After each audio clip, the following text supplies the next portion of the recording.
Welcome back, everyone, to our webinar series, Embracing Change. We have a special guest, a young entrepreneur out of Switzerland, Elena. Thank you, Elena, for being with us today. I'm sure your day started very early from what I know about your routine, which you may at some point today want to share so that some of us can learn how to, work on self-love and self-care. But so Thank you, Feisal. Welcome. I see DIONZ is already on your screen, so maybe we should dive right in as to what is it, why was it created, what happened, and what's so important about the NextGen for you. Thank you. First of all, thank you for having me here. I'm sure we're going to have a very interesting conversation, as we always do. Yes, since you spoke about the screensaver, and that looks kind of a little bit maybe weird, it's a way of symbolizing the name DIONZ, which stands for both ions, so a particle that can be positively or negatively charged. Okay. And then the plant, which is dandelion, which has been considered both a wheat and a golden plant. And the reason why we combine these two words together into one is because I believe every human being is both good and bad and can be positively or negatively charged. And it's on us to do the work necessary to be in that positive charge where, we sparkle more of that. And on the other hand, I think humans can be naturally, because of the way our brains work, judgmental, and, we like to box things.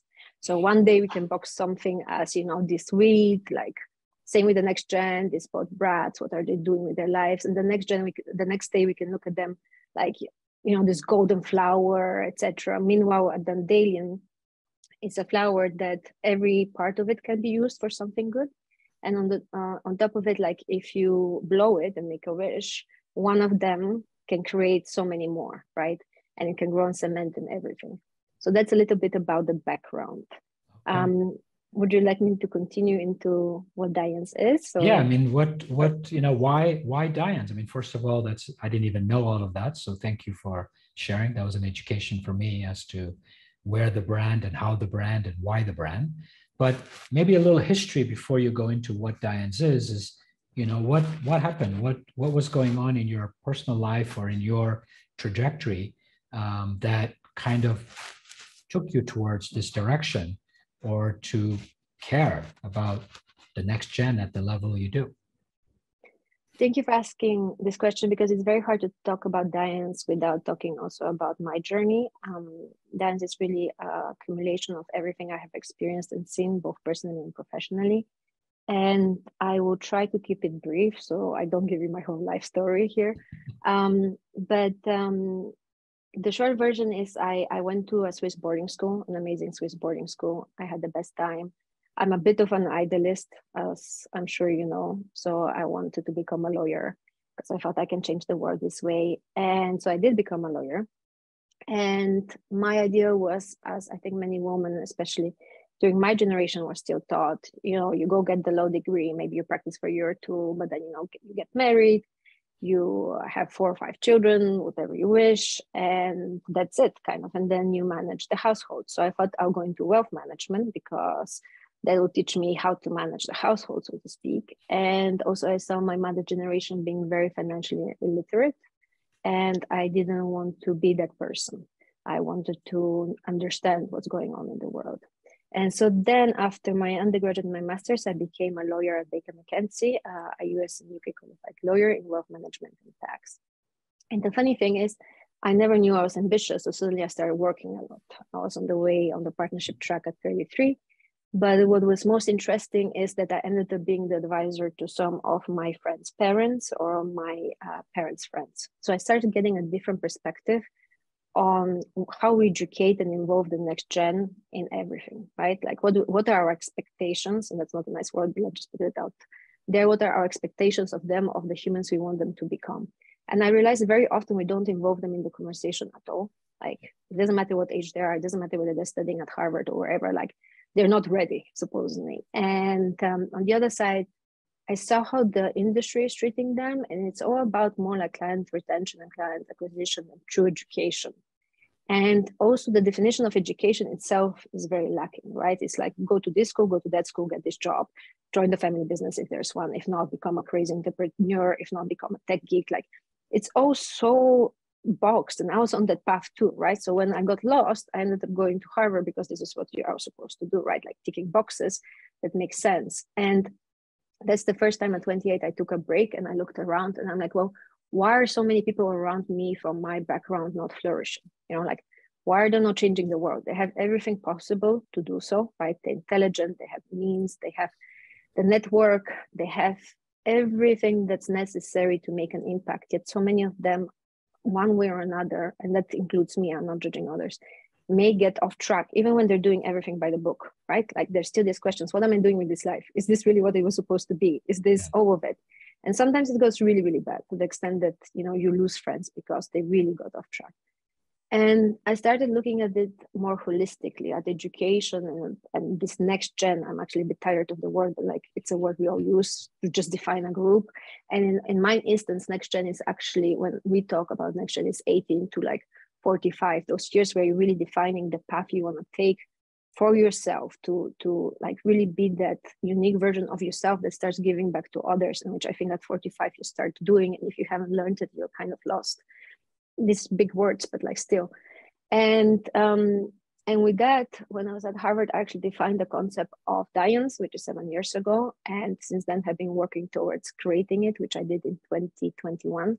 But the essence of it is that education is too much still about learn this, learn that, and then you make it in life. And actually life is much more complex, and it's about ongoing learning. It's about practical learning. It's about very holistic learning, right? And we talk a lot about this.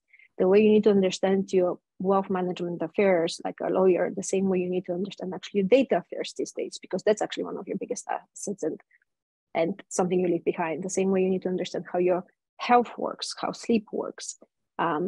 And more than that, I really believe that you need the right ecosystem around you, because if not, you get triggered by what we've been taught, which actually doesn't always serve us.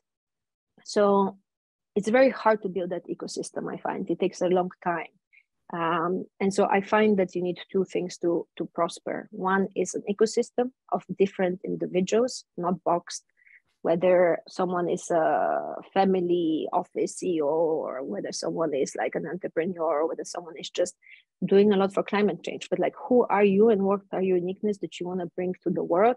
And who do you need around you in terms of advisors, coaches, and different individuals from different peer groups as well as your own, to kind of lift each other up? And then what are the life lessons, or we call them learning experiences, that you need in life to kind of develop that, you know, and take it further holistically.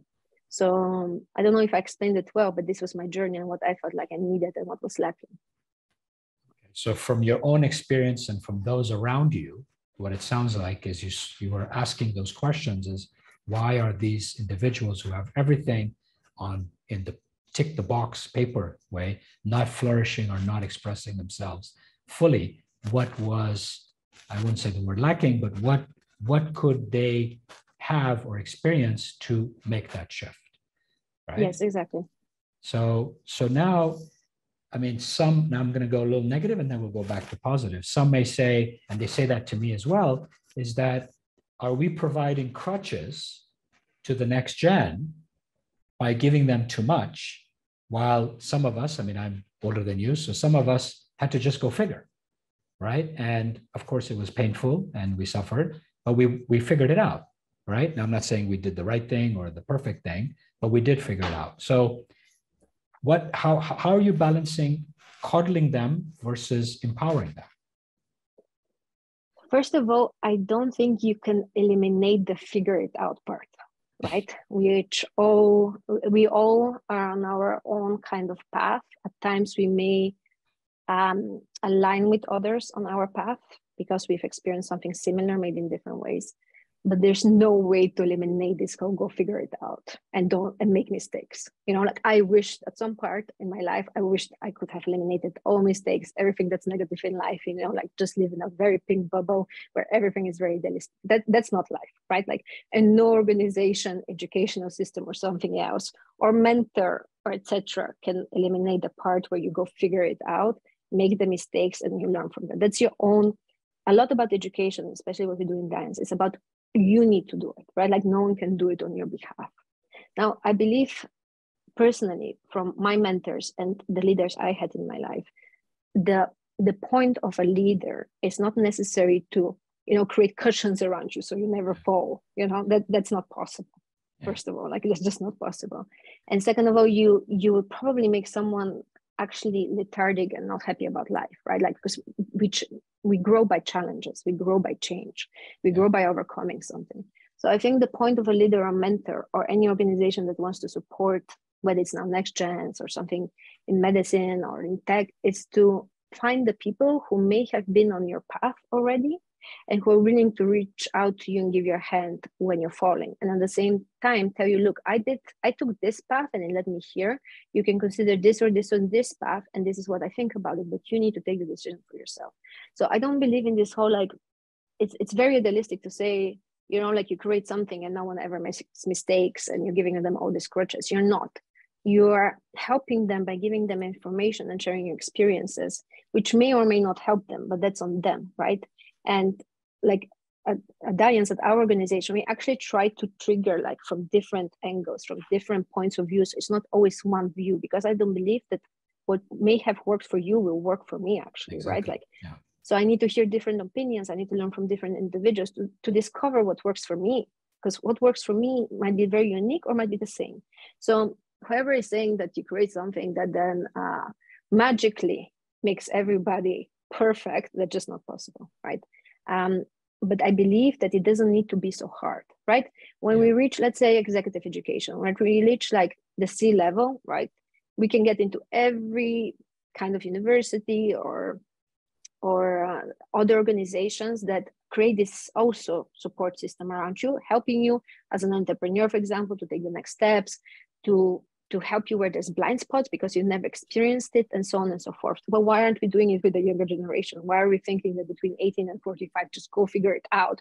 And if you magically survive, you'll be the CEO. Great. I just don't understand why we're being so much tougher on them. And it's not that they make more mistakes than we do, because with all due respect to all of us, like no matter which age we are still learning, or hopefully we're still learning. And if we think we are not and we're not making mistakes, then that's beyond me, but we are still learning. So I just don't see why we shouldn't have the same for a younger generation, because what I experienced from a professional background is that we only tune the next generation in most of this conversation means 45 plus. If we're being kind, it's 35 plus, right? And I'm actually trying to look at the other angle, like when does it start? When does this journey of defining who we are truly start? And it starts at usually, and now I'm being general, but at least to the individuals we're talking to after they graduate from boarding school. They first think they can rule the world, so did I. Actually, at 20 something, I was so much more confident than I am today. I knew everything, right? And then you slowly realize life is slightly different. And when you find yourself asking yourself those questions, I don't see the reason why you need to wait 10 more years until you discover the real answers. So I hope that answers the question. Yeah. So what I'm hearing is that you're helping them discover and giving them options to choose from, not making the decisions for them, but having some experience or wisdom being shared that they may want to consider. Like you said, it may be applicable, it may not, right? For them to choose or not choose. But at least that they were given that information rather than be blindsided, like some of us maybe were, right? As we went and figured it out, right? At sometimes very expensive lessons, right? Which, could have been avoided. But then again, we could argue that's what made us today, right? Which is a reality. So it's kind of that balance. But I think it's the same, right? Like for us, when we've built what we've built, we say, why should everybody go figure out to get the support they need, whether it's from a relational perspective, whether it's from a mental, emotional perspective, or from physical perspective. So I think it's the same, thought process of saying, well, between this age and this age, which you're saying 18 to 45, right? Let us provide an ecosystem and an opportunity for you to have access to people with experience and wisdom, but at the same time experience, so that you don't need to have some of the expensive lessons, which could be avoided, right? Why not? Yes. Right. And and just to add to that, and then I have a question for you. And in addition, also adding like-minded individuals in your own peer group, because I found it very hard finding that, and also the individuals who are slightly older than me. I found a lot of individuals at the time who are maybe like 20 years older than me, but not someone who is slightly older, who I could relate to, and they knew my path, and they weren't so strict about my path. But I can turn your question around, if I may, and like, do you believe in preventive medicine, or do you believe we need to like reach the point of we're nearly dying and then we go search for a doctor? No, of course right? not. Like, I mean, we're all about proactiveness, right? So it's the same. Exactly. Yeah, I mean, that's the parallel I just made after listening, right? That actually we're doing the same thing, but in very similar realms. They all obviously overlap. But so the thing is that you're saying that the gap between you and, let's say, the 3, 5, 7, 8, 10-year-old older than you didn't have access to, but you had access to one generation up. Is that what I'm hearing? Yes. Okay. And it's more relevant, the ones that are 3, 5, 7, or is it just different? No, I believe everything is relevant, and I can also talk about that in a more systematic way. So on the one hand, we have this ecosystem. On the other hand, we have the learning or the learning experiences. And in the ecosystem element, the reason why we have 4 members categories is because I believe every single one is relevant to your growth. And every single one brings their uniqueness and their beauty to your growth and to each other's growth. That's why it's called an ecosystem. Hopefully I learn as much from you as you learn from me, right? Because we have different perspectives. And to be very frank, like I'm learning more from the 20-year-olds right now than from a lot like my generation, because life is moving so fast. And that's part of also the educational element. We are moving so fast forward at a speed which is just we've never seen with technology, with information. There's so much information that unless I stay current to what the next generation believes to be real for them, I become almost even redundant, right? So I can learn from a 20-year-old as much as the 20-year-old hopefully can learn from me. And so that's why we bring different members categories. The ones who are like 18 to 20 to 30, but it's not defined by age. It's just to make it simpler to explain. Then the individuals 30 to the point where exactly you become part of this whole ecosystem where you're giving back, because I believe that only when we start giving back truly and we're not focused on ourselves do we find true prosperity in every sense of the meaning. Then we are bringing what we call our agents of transformation, which is coaches, but coaches from all of the different areas, from coaching all the way from like the athlete coaches to the CEO coaches to the holistic well-being coaches, etc. Right? Those agents of transformation who have knowledge and skills, and sometimes gifts. Sometimes it's actually not even acquired knowledge, but it's a gift they carry, which can support the other actually 3 categories. And then we bring what we call our voices of experience, and these are advisors, and also again from all fields of life or all industries, from the wealth management as much as from the data industry, as much as also from the medical industry, where we can also learn from them. The point in the selection process is really the values. Do we share the same values? Because the planet currently needs us to be more value-centered than how we used to measure things. And so like if you want to bring an ecosystem together, it needs to be one which is all about giving, because by giving we actually receive too. But you just shift it on a different level, if that makes sense. So now that you've started to bring in the next gen, and with this large age group, of course, what are you seeing? What are the lessons that you're seeing? Where are they seeing the value, and what is the transformation you're able to see? I know it's been a short period, but what are you seeing that was maybe unexpected, or that you thought would be otherwise? So, and disclaimer, so DIONZ as an app and the ecosystem as well as the learning experience truly launched in April. And so our lessons learned are quite recent, but you constantly learn, right? Like as an entrepreneur, you see what's working and you pivot until it is delivering value, because the whole point is you deliver value. What I'm learning is similar to what I envisioned. So the guys who I really feel could benefit from this the most is actually around 18 to 25. But if you look at everybody else, they barely ever focus on them, unless it's like the banks. The banks do NextGen programs, which are on this age group. The reason why is because they haven't had yet the experiences where they see like, oh, I actually need support in that. I don't know about this. Like this is a challenge which is bigger than what I've experienced so far, etc. but I don't want to give up on them. So I find it's very hard to actually get them engaged and for them to see that they need it. On the other hand, what I'm saying is that once you start having a conversation with them, and again, I don't want to judge, but their level of consciousness and, for example, always one and values, right? Like true values is higher than anything I have experienced. And so I feel that if you can empower like this generation to truly be the version of themselves they are. And what I mean by that is like deliver their uniqueness. We all have unique gifts, which I believe we need to bring into the world. And then we are the best form of ourselves, but the world also benefits. I don't believe we can be a bad human being working from there, from our core. And the world in the next 10, 20, 30, 40, 50, I'm not even going 100 years, we'll need that for our kids to survive and to continue flourishing, right? And I believe we have everything that takes. I believe with consciousness, also technology grows. It's all great. So I really want to empower that generation and continue to empower it. But I find that they don't always see it because we've created systems where it's like, go to university, go to college. If you get into here, you're amazing. If you get into here, you're amazing.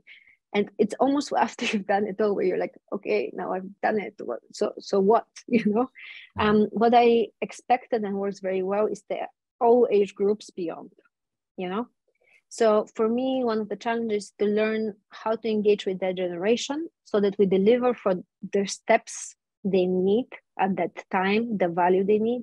So for example, we brought in the former head of MAR for recruitment at Amazon to help them do CVs and applications and interviews. Why? Because at the time I asked a friend to give me their CV. And that's how I more or less got into Baker, because I was like, okay, how does the CV of my friend work? This is how the CV works. Let me use the same. But again, you can support and teach, like from the recruiter's perspective, what's necessary. And that's just an example of how I started engaging with this generation, which is not as broad and holistic as with all the other generations. Okay, so if I take, one of the things that I'm going to take on this whole consciousness piece, the value piece, the oneness piece, right? Now, people from my generation, my kids are 19 and 21, as you know, right? And they have that same, those same principles that you're speaking to. But one of the issues that a lot of us from our generation are saying, okay, but the rubber needs to meet the road, right? There's a lot of ideology, right? And where's the execution, right? So how do we execute those ideas and make them sustainable, right? That doesn't mean sustainable as in they have to be profitable, but at least sustainable that they're not, bleeding through the other side as well, right? So this is something that a lot of the older gen is kind of getting fatigued from listening to this whole, this whole spiel that's coming out of this age group. Well, he's saying, okay, if you think we haven't done it right or whatever you want to call it, right, then show us the way. And that's where I think the balancing act seems to be, which is a bigger onus now on the 18 to 25-year-olds, because now they got to show that it can be done. So are you seeing that as well? Are you seeing the resistance, or are you seeing? Yeah. So I think there's two concepts here I want to speak about. One is that things change, right? Like let's use the typical example, the river. It's never the same river, right? So what your generation, my generation may have done right at that time may not work today, right? Yes. So I don't think there's this like, oh, the older generation didn't do it right and the new ones know how to get it right. No. The world is changing. And I think if you look at the world, even mid last century, it was a completely different planet. It was just a completely different planet. Think about it, right? So at the time, you were setting up huge organizations, and that made sense, right? To create also just to empower everybody truly. But now we reached a place where the things, the way we did it at that time, may not work for today, right? So we need to look at them differently. And we all need to listen to each other, right? It's not about this is right, this is wrong, and I don't believe in that. So that's the first element. I think it's always about taking, and this is also bringing a bit of spirituality, I guess, at the world at the present moment, and what does it need today to actually continue flourishing, and not learn from the past, but also acknowledge what's different. The second element is like, I don't believe all of this can be looked one-sided or in kind of black and white. It's not just learn how to, meditate on a mountain while wanting to save the world. Like that will not work. That will not have zero. That would be great for the person doing it, I'm sure. Zero execution though as to others. Maybe sure, like someone who does that will say like, no, I'll have an impact. But at DIONZ, there's like elements of execution which are very important to me, because I think, again, we have like something called managerial affairs as well, as much as we have mind, body, soul wealth, because it's combining the two. We have a partnership with Harvard where we're bringing what usually you need at least 15 years of experience to a younger generation. Why? Because I believe you need to learn already that execution too. We're bringing in individuals who are from the traditional industries, but they're value focused rather than, by getting this and this and this status or this and this money, I'll be happy. They realize that you still need to learn how to manage this world, to manage your affairs and how to execute and get somewhere while taking your values with you. So it's not about separating yourself and saying like, oh, I can have this job and make so much money and I'll be happy and I can take over this business and I can grow it even bigger than, XYZ generations and I'll be happy. Meanwhile, completely ignoring who you are. It's about bridging the two together. And I think we've been taught differently. I come from the generation too, where I still was taught that you do this, and everything gets right. The next generation where you're saying like they talk a lot of fluffy stuff and it's nice, they're realizing that if they do that, they may not end up as prosperous, as happy, as if they combine the two. So I think it's a question of listening from both generations and finding that middle, because just like walking on clouds doesn't help anybody either. It's about a combination, skill set, mindset, and bringing who you truly are to the table. All right. Does that answer your question? Now we're going to go a little bit in a different angle from an entrepreneurial perspective, right? So as many of us have started, entrepreneurial ventures that have not been done before or have been thought about but never executed, right? Please share a little bit of the what was going on as you went into this space in terms of fears, in terms of naysayers, in terms of people who were like, you're a lawyer. I mean, come on, like, why are you even thinking about this, right? Just play it safe. I don't know, whatever you experienced in that 7 years between ideation and execution, right? There was a 7-year time period, right? You want to share a little bit of what was going on in those 7 years?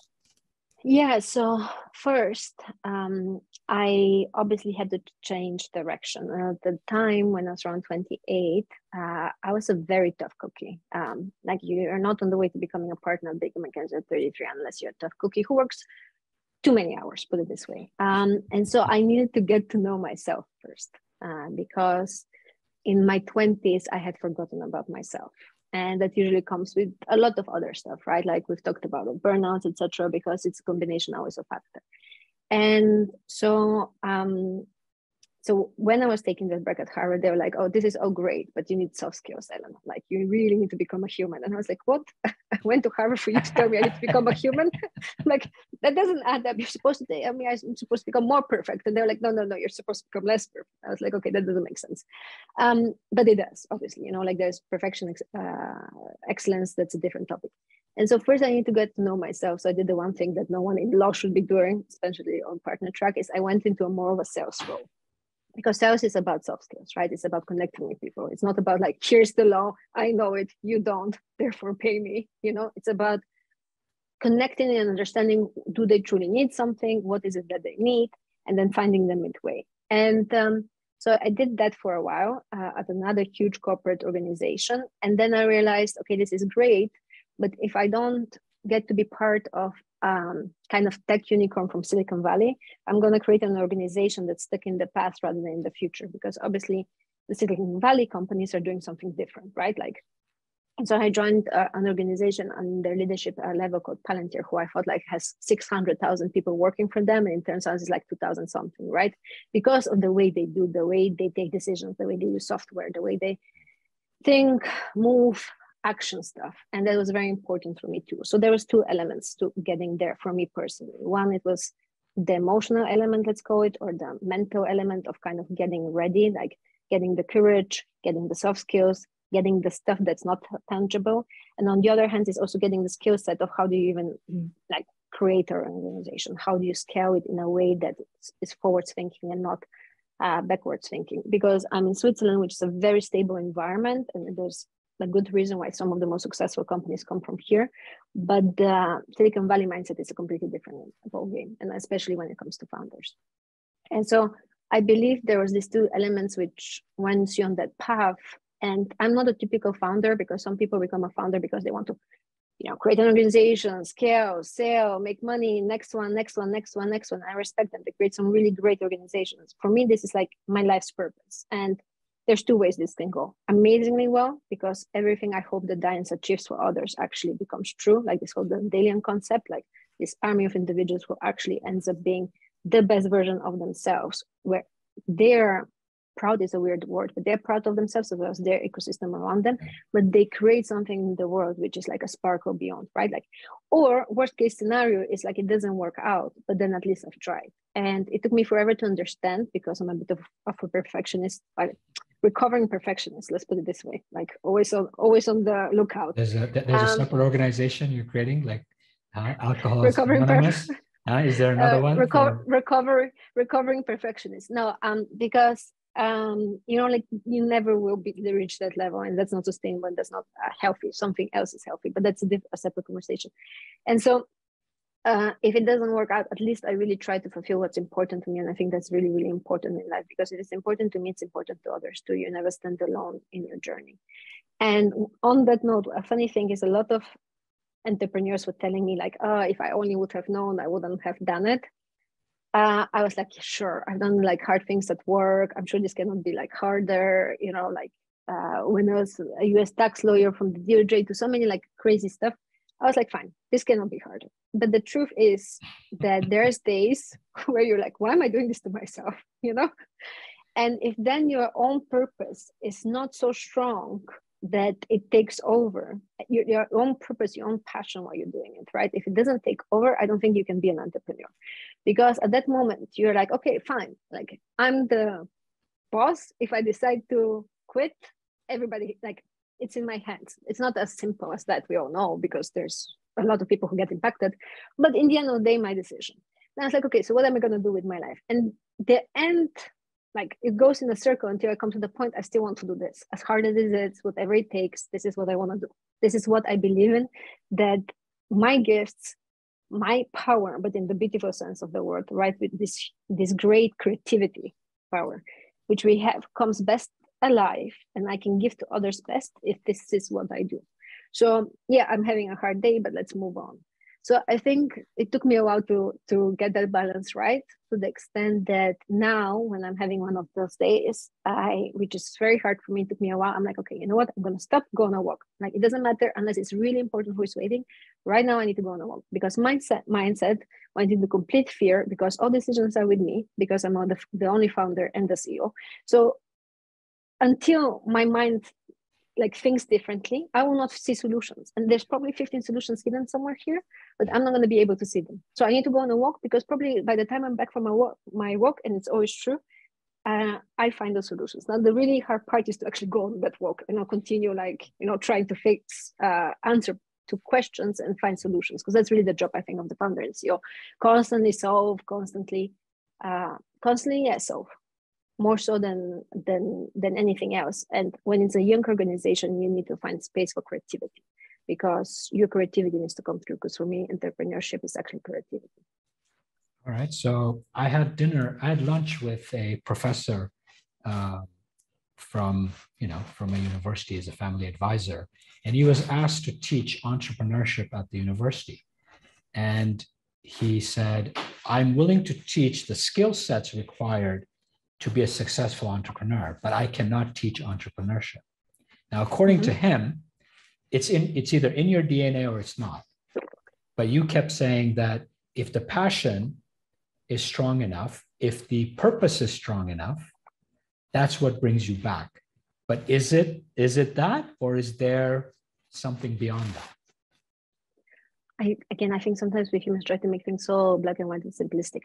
I agree with him on the fact that you can teach the skill set, right? Like P&Ls, take step one, marketing, tra la la la la la la. Software, something I would really put out there and this in the US is a given, build your startup on software, because you can scale easily, you can descale easily, and so on and so forth. These are skill sets, right? Mindset, I believe, can be taught too, but there needs to be a willingness to learning. So this is where we were going back to what we spoke, right? Like you cannot literally shove down someone all the knowledge and mindsets. Like it's not gonna work. Anybody who probably has children or etc. knows like you're not in control of it all. It's like there's so much you can do, and then it needs to be coming from the other side. So this mindset is something someone needs and wants to acquire. Right? I believe to some extent some people are born with it. So some people have the mindset which is courageous, which is risk, running towards risk, like people jumping off cliffs. I'm like, okay, and they're born with it. But a lot of this, once we start, especially the work you're doing, this is our mind, body, soul wealth. A lot of this is also truly the way we manage ourselves, right? And that's hard, by the way. It's not like, oh, you manage yourself and it all goes right. But how we sleep, what we eat, how we breathe. Breathing and sleep is probably the solution to all your problems and anybody's problems, but most of us don't even know how to utilize them properly, especially breath. How we, trigger ourselves, like with thoughts. How we listen to our mind speak versus our hearts, our guts, like complicated, won't even go into that. But a lot of it, I believe, can be taught too. Because if you look in the ecosystem with all Western, let's look at the Western kind of world for a moment, because when I say it's not fair otherwise. But this whole path is built towards almost like be the worst version of yourself, like go tick boxes. Do not try to be more unique than the person sitting next to you, because you need to answer actually the exactly same questions. Socialize usually, unless you're like really willing to do it through, going out, having beers, I don't know what. Then get this and this and this, and you're finally somewhere else. Like we've all been taught the same thing. Now, if you change that around, I think we'll have many more entrepreneurs, because we're all creative at hearts, but we shut it down. Like look at kids, they're creative, right? They want to play, but we shut it down. So to come back to what the professor said, I agree with him that the skill set can be taught. The mindset, I think, can be taught too, but we do not live in a society which focuses on teaching it yet. So you believe that since we're born with that curiosity, we're born with that creativity, we're born with that itch, I would call it the itch, right? To solve, to find different ways, right? So you feel that a lot of the entrepreneurship is shut down due to this, tick the box system that exists, which is unfortunately our education system, which I know is changing, but it's taking a little too long. So you feel everybody's born an entrepreneur, but along the way, many of it is shut down.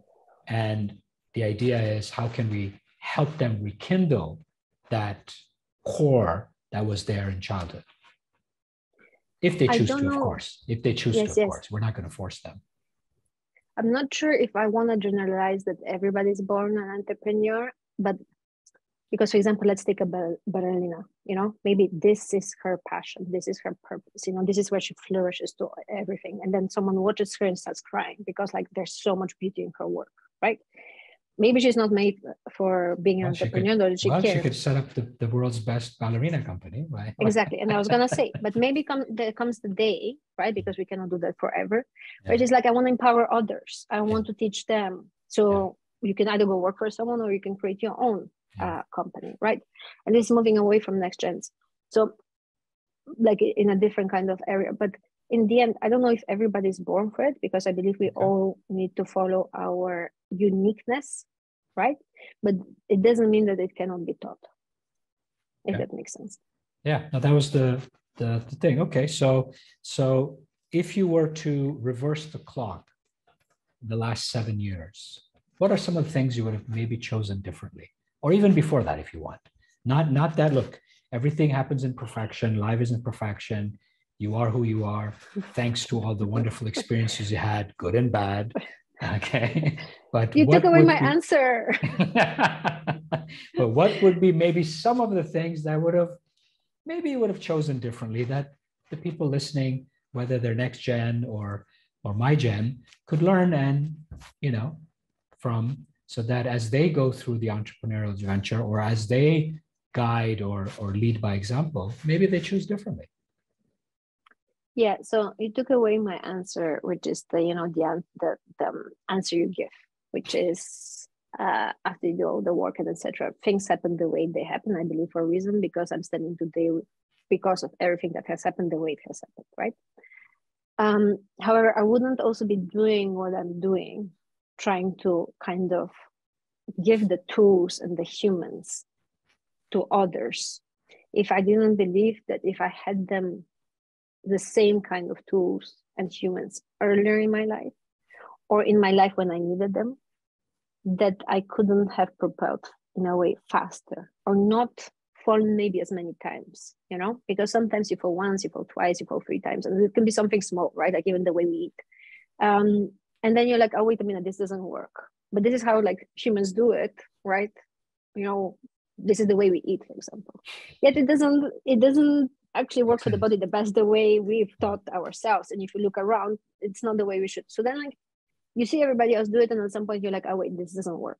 So I'm not saying we should change. We don't need to, but we need to at least know how it truly works. And then it's our decision whether we should apply it, right? And this is like how I also define like education, right? Like it's for us to be curious and to learn and then to apply it differently. So I wish I would have had all of that, because honestly, I'm still learning and I'm still, oh wow, if I only would have known. The other thing is that, and this is something I can learn only by myself almost, is that I very often focus on supporting, helping, and we talked about that, others, and even my company, and giving it all. And at some point I'm like, wait a minute, where have I craved out space to give to me what I need? And it truly starts with yourself, right? Like you cannot be the version you want to show up in the world unless you're first and foremost starting with yourself. And that's something I'm continuously learning. And I only realized late, when I had my like first burnout, kind of, that, oh, I have forgotten about myself. I'm working 16 hours a day and changing many other people's lives, but where am I in this equation? Am I walking? Am I doing, meditation? Am I sleeping enough? Or am I constantly running on this whole adrenaline and cortisol and everything else? So I learned it still young enough, thank God. But it would have been probably better for me to not have went into all of this, but to have even earlier known that this mindset, which I grew up with, is like, if you work the most, if you deliver the most, if you're there 16 hours, you're the best, and life is going to be great. It's actually not. Like, it needs really a health balance and taking care of yourself balance too. I think the next gen knows that better than I did at the time, because also how we talk about work and balance has shifted tremendously in the last 15 years. So I'm hearing beliefs and patterns that were driving that behavior that you had, right? Of you need to work long, you need to work hard. But was there something else driving it other than those beliefs and patterns? What was driving that? What was fueling it to work 16 hours a day, to become moving towards the partner level and all of that? There must have been something that, I believe it's a combination of actually values, and they sound good, but they can be they can be a bit self-destructive. One is responsibility, right? If you're a responsible individual, you make sure that you don't actually let others down, especially when someone else's like affairs, and that can be more holistic, or families at stake, right? So you're like, no, I need to do that, because if not, X, Y, Z happens. So one is responsibility. It's not accountability, but responsibility. Two, it's, I think, kind of also, again, they sound nice, but taken together, you may forget about yourself, and that's not good. Kind of care for others before yourself, because it has to do a little bit with proving your self-value, your self-worth, right? Like, if I help them be X, Y, Z, then they will do greatly, and they will therefore love me, kind of thing, but I do not love myself if I'm not getting the break I need, right? So like, it's like this care for others, but you need to be careful whether it's healthy, like the responsibility and care together. And three, being able to do it, being able to just run at that pace, at that speed, and get so much stuff done, be that action driven, which has to do with other elements of me, right? And I've seen it in younger individuals, or individuals myself, and from the side it always looks great, but I'm like, whoa, whoa, whoa, where is like the stop button when you need to stop? Have you even figured it out somewhere here? And where are you in the equation? Because others usually tend to really admire or like those individuals in the job, everywhere else, because they get stuff done and they can be relied on, but it can be a danger to themselves. So you don't realize that, unfortunately, until you get there, but someone else can realize it on your behalf. Like I see the same pattern in younger individuals who are on the same kind of path. And it's not a question of like stopping them. It's a question of giving them the consciousness to see, or the awareness in this case, to see what's going on, and to start slightly craving out space for also themselves. But that's a very unique story. It doesn't apply to everybody, right? So the perfectionist piece, was that coming into giving to others so that they value you? Where was that in this three pieces that you gave? I think as a society, like if you and I speak, we'll both agree that perfectionism is not great, right? But as a society, we're taught that this perfectionism, like it's so great. And there's different also parts of the world which even more want that, especially from the NextGen. Now, perfection, like again, I went to Harvard and they told me like, no, you need to do 70% of what you do or 60% and you'll still be doing more than everywhere. Like literally, I thought something is getting lost in translation because I expected them to tell me that I need to give more. Yeah. And they didn't. And the thing is, there's excellence, like doing something to the best of your efforts without like burning yourself. I don't know how to describe it differently. Yeah. And there's like the part where you see a comma, you get angry, you're going to get stuck on a comma. Like let's take, for example, DIONZ. When I sometimes have to take a decision and I see like a couple of things which can be more perfect, now I can invest 2 hours in perfecting them, but and telling everybody else like fix this, fix that, fix that. But those 2 hours are an opportunity cost of actually creating and delivering value somewhere else, right? And this is what I had to learn. Is it excellent? Kind of like it's the best we can do at this level without it being like somewhere out there ridiculous. Is it worth my time and my value to spend more to getting it perfect, or is it more worth my time to be somewhere else spending my time? Because I can reach that perfectionism, sure, but at the cost of something else, right? And this is what I think they meant at the time when they said you can do 60, 70 and you still be where you need to be, versus you do 100, but then what? It's a very, again, we try to generalize and explain things which sometimes are hard to explain. You have to kind of learn them by practice. So much of what we need to do is, I think, learn by doing and by practice and by experience and other people's experience. It's not easy to define all of these concepts, at least not for me, always. No, but that's the thing, right? At what cost was the question they were asking, right? You could do that, but at what cost, right? It's the 80-20 rule that a lot of times we forget, right? They were trying to work on the margins, but at what cost? You've already got to 95. Like when we're doing, let's say, DNA testing. So we do 4 tests to get 80. Then we do another 3, which you don't have to do anything other than press a button to get to 95. Yeah. For most, 80 is enough. And there's some group 95. But the ones above that, you're just, doing it for the people who are kind of, which would be classified as excessive, right? But that's what they want. It's fine. But I think it's, again, at what cost? Here, it's money and time. It's not the energy and resource that you're referring to, which could create burnout, right? So what is... go ahead. Can I ask you to maybe answer that question too? Because I'm sure you're someone who also faced perfectionism in your life. And how did you deal with it, or have you, or do you think it's great? No, I mean, I think the key question that I keep being asked, whether it's in the business, whether it's with your family, whether it's in a relationship, is at what cost, right? So when you're planning something, right, what is the cost, right? Because at the end of the day, there is time, energy, and resource, which we can say is, unlimited, but it is limited to a certain extent. Yeah, not the dream, not the aspiration. So this is the question that we never used to ask when we were much younger, because we just said, it's okay, right? And now with age, right, you're asking those questions that, wait a minute, right? So for example, the opportunity in another region, right? Let's say for us, the United States, which we've been asked for years and years. The question becomes at what cost? Because of time difference, because of a different space, travel, right? So those are, so I think now, I think at least a non-relational family side is more balanced from my side. And the family and the relational side is being balanced.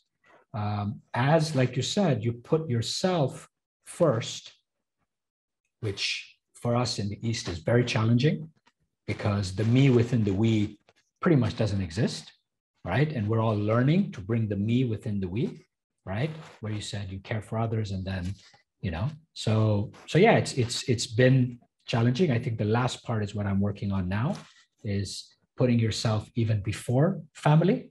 And this is immediate family. And that's kind of, to be honest, what's happening right now as we speak. I've been going through that process and it's been very hard to digest because we've been taught the opposite, right? Even when you're praying, you put your children, your loved ones, and then yourself last, right? When you're actually praying. And now they're saying, no, you need to flip it. And you're like, okay, that's feels very uncomfortable, right? You feel like, you know, you feel like a little kid again, but you know, that's what's being asked. But yeah, but I don't think it's perfection. I think that has been let go a long time ago. But I think it's the self-care and the self-love. How far do you go, right? How do you define joy? What is your definition of abundance? What is your definition of being fully present, fully engaged? And like you said, you know, being of service, right? Which you are doing by creating this incredible ecosystem experience and the four pieces to bring people, you know, to help them. To me, it's a human development exercise that you built. It's a human development system to develop them as more whole as they move through life.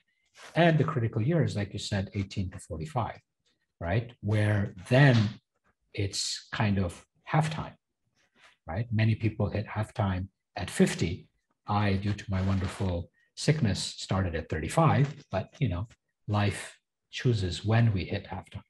So I don't know if I answered your question, but it was a long answer. No, I enjoyed it. Thank you. So now what is the dream, right? Now you're catering to, you know, a lot of the graduates of the Swiss boarding schools, and eventually I'm sure it's going to be other boarding schools all over the world, right? UK and US, etc. But what is the long-term dream? Is there something beyond this group of people, or is it they are the influencers, so you're going to stick with that because they will have the most impact in terms of? No, from a dance perspective, on a more micro level, I'm hoping that in the next 3 to 5 years, there's two elements to dance, from the members element, that we continuously attract the next gen 20-year-olds who really want to impact the world and make a change. And we also attract the 30-plus-year-olds who are still defining how to get there, as well as the best advisors and coaches in their own spaces. And with advisors and coaches, we don't have a definition of age, by the way, like, because some of our advisors are actually, like, I think older than you, maybe, you know, like it doesn't matter which age you're from there, because it's about giving back kind of your uniqueness. And so I would love to continue growing that element of the company with individuals who truly together can empower each other to make a change. You know, like, there's so much research on ecosystems. It really can, like, community is everything. It's how we change, and we can't do it alone. And on the other element, which we talked less about, the learning experiences, so what we actually teach, I really hope that we continue engaging with both the organizations as well as the leaders, as well as like the wealth management part, like managerial affairs, the people who are all about also giving their uniqueness and changing the world, and have done so, and then creating constantly modules which take both these elements we talked about, right? Kind of like how to create a profitable business module, but at the same time doing good for humans and the planet and all of that. And when you create an ecosystem, you don't know how it's going because each element plays its role. But if it goes well, then the next level of that is that it goes way beyond something that can be measured, because the true good things in life are actually not so easy to measure. We love to measure because it gives a certainty, but how each individual can impact the world is going to be beyond measure, because that's like a lasting change. So that's like kind of on the micro level. On the macro level, I hope DIONZ eventually becomes so profitable that it turns into a Swiss foundation, so that it can actually support education more broadly, because I believe education for all individuals needs to change, and it's very hard to change it. The future needs less boxing, which we created during the industrialization, was very much needed at the time. Again, like speaking to the past, at that time, that's what was necessary. In the future, where we're going with technology, boxing is a dead end. Certain skill sets are a dead end. We can get stuck. We're not even stuck in the present. We can get stuck in the past, or we can start looking at like, how do we help individuals continue being part of the process? So I think, and it's my humble opinion, but I don't think I stand alone, much more needs to be done around that aspect. That's why I want to turn also DIONZ into a foundation. And from a personal element, I just want to make sure that in all this process, I don't forget about myself, and everything we talked about holds true. And that's also ongoing work, like the way I believe that education is a life growth, taking in what's happening today and trying to continuously be that unique and best version of yourself. I hope to continue doing the work with myself too. And yeah, that's the future goals. And the more of us tune into, I believe, that uniqueness and that consciousness, and I mean also like organizations, right? This is not just like the hocus pocus element. There's organizations doing true good in the world and defining new business models which serve us all and the planet. The more we have a chance of a kind of a new level of this planet, because the way we're doing things today cannot be sustained. Let's use a typical word. So this is where we're going, and I'm going personally. Okay, so just before we go into a little more personal thing, when you talk about the boxes and you go back to the boarding school you went to, or the boarding school that my children went to, right, in Switzerland, how is that being received? Because they're still living to a certain extent in boxes. I know they're obviously applied the IB system and they're trying to create experiences as well, but there's still quite a level of boxes that still exist. How is that conversation going? Are they open? Are they resisting? Or do we need to be patient? My biggest concern about boxes, and I'll come back to the boarding schools, is how we, and I love all the colleges, and I talk to many of them and universities, but how we define, for example, what we learn in an MBA, right? And if you take, and I'm a huge fan, and he spoke at DIONZ at one of the learning experiences, Paul Pullman's book, Net Positive. It's like, we need to create different business modules. Yet at MBAs and etc., being taught a business module that worked, so I don't know how many years ago at this point, right? It's not holistic. It's not taking everything. It's not talking, like, I'm not going to repeat Paul Pullman's words, but like, about stakeholders rather than shareholders, and so much of that, right? Like, this is where I'm afraid. And it's not just about the business models we're creating, but organizations and entrepreneurship is so much about defining how we as humans live, right? Doctors, etc., have a different space in this, teachers too, but like entrepreneurship and how we create organizations, how we create our livelihood, and therefore how we do what we do for the planet and ourselves, define so much of our life. So this is where I'm scared about boxes. I'm less scared about boxes, and I don't think there's so many boxes.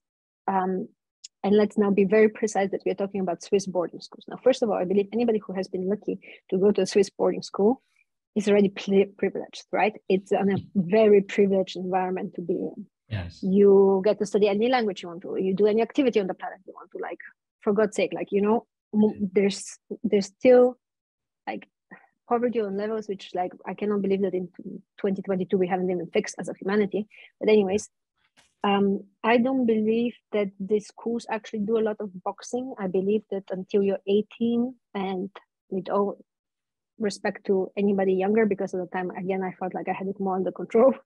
There needs to be some black and white in the beginning to learn a bit what's right and what's wrong. And also the activities, the learning of basic, you know, geography. Like it's all necessary, right? For me, it's like, what do you start, who do you become once you're in the real world? Because also the Swiss boarding schools are fantastic, but they create this environment which is actually all about positive peer engagement, all about learning as much as possible, creativity, cast, this, that, etc.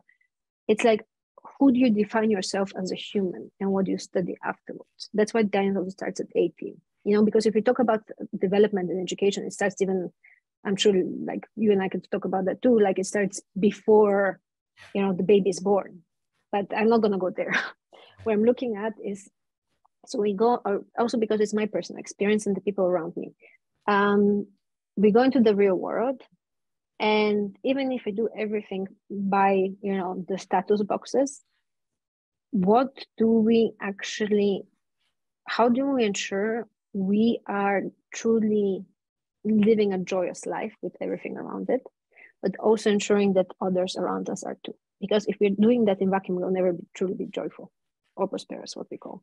And so for me, the boxing, the one I refer to, is almost later in life. Of course, we can talk also about earlier, like there's so much research showing that if you have, like, you allow children to sleep until 8, their brains develop better, which schools usually don't. There's so much research showing that if you take away homework, they actually become more creative. If they become more creative, they become better problem solvers. If they become better problem solvers, they become better entrepreneurs, and so on and so forth, right? However, me personally, my journey has been that until I attended boarding school, the stuff I learned, and stuff, I'm using that word just to make it as vague as possible, was all amazing and really helped me to the next level. It's afterwards the boxing that doesn't always serve, I think. Okay. And will not serve in the future. So we've pretty much reached the end of our time. So is there something that we didn't touch upon that you'd like to share, or something that you'd like to, you know, share once again to remind and reinforce as we all move forward, whether we are addressing boxes, whether we are addressing perfectionism, whether we're addressing, you know, what is the cost of what we're doing? Have we really thought it through? Or just how we show up, you know, with our loved ones? Yeah, I know. When you asked me the question about the future, it's always such a hard question. I wanted to actually ask you back the same. So how do you see, because it's a hard question, how do you see the future of what you're doing, of yourself, etc.? What are you working on? So for us, I mean, just like you, we've started focusing on the influencers, which in our case are the families of family businesses and family offices, because they are the largest employers in the world and the largest contributors to GDP. But the end game is to be able to provide a subset, I would say, of this service to humanity at large. So that is the core dream. Like you said, that you want to create a foundation and then, you know, use that you know, profitable space to influence education. But I think it's more redefined education from what I'm hearing, from what you're sharing today. It's a very different way of education. And I think it's the same for us as to what does family dynamics means, right? What does mental and emotional well-being really mean? What is physical well-being at a much broader level? So it's kind of, we started with the influencers who then walk the talk, lead by example, and, you know, impact their organizations, their families, their philanthropic endeavors. And then eventually we start from the bottom up. So that's kind of, I think we're both in the same trajectory, just focusing on different pieces of, you know, of the same, but in two different segments. Yeah, which I think is what's needed on the planet, right? To see where are we today and how can we shift towards the future at the speed we are moving, which is very different to the past.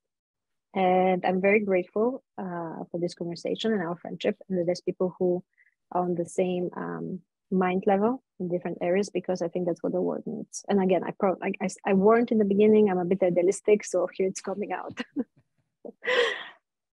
Perfect. So thank you very much, Elena, for taking the time today and sharing with us not only the journey, what you're doing in more detail so people have an idea. Many of the families that watch have obviously, next gens between the age of 18 and 45. So hopefully they can think through, the ecosystem they have and the experiences they have. And at the same time, those who are entrepreneurs get to kind of be a little more realistic as to what it feels like to follow the passion and the curiosity or the purpose that they're looking for, that, it's going to take a little grit, a little agility, and a little adaptability. In your case, you've used the word mindset to remind ourselves when we're kind of not clear, and then you go for a walk, somebody else might go for a swim, or somebody might jump on a rebounder, whatever they choose to do. So thank you very much, Elena, once again for being with us. Thank you, everyone, for joining us again in our webinar series, and we'll see you soon. Thank you. Thank you, Faisal. Thank you.